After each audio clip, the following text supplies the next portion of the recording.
కజకిస్తాన్లోని అక్తావ్ సమీపంలో 2 రోజుల క్రితం విమానం కూలిన ఘటనలో సంచలన విషయాలు వెలుగులోకి వచ్చాయి. విమానం కూలటానికి పలువురు ప్రమేయం ఉన్నట్లుగా ఆరోపణలు వినిపిస్తున్నాయి.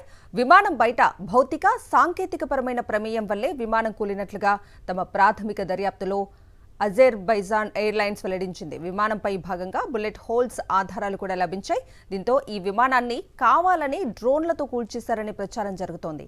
దీని వెనుక రష్యా ఉన్నట్లుగా ఉక్రెయిన్ ఆరోపిస్తోంది. విమానం గ్రోజ్నీలో ల్యాండ్ అయ్యేందుకు 2 సార్లు ప్రయత్నించింది. అయితే డ్రోన్ దాడుల భయంతో వేరే విమానాశ్రయాల్లో ల్యాండ్ చేయాలని అధికారులు పైలట్కు సూచించారు.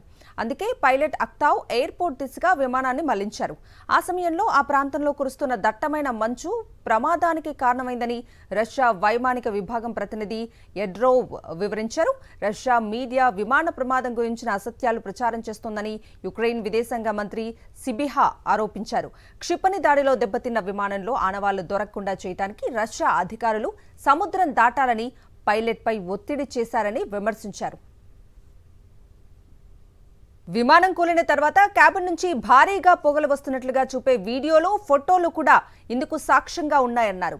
విమానం ముక్కలై మంటలు అంటుకోవటం, కాస్పియన్ సముద్ర తీరానికి సమీపంలో నేలను తాకి నల్లని పొగలు కమ్ముకుంటున్న వీడియో ఒకటి ఆన్లైన్లో కనిపిస్తోంది.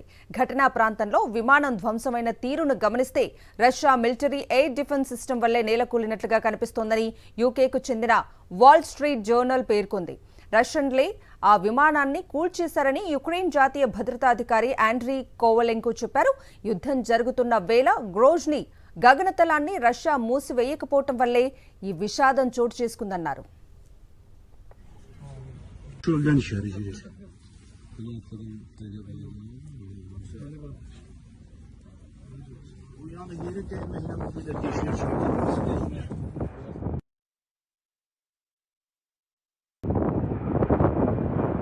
Eva Kittan.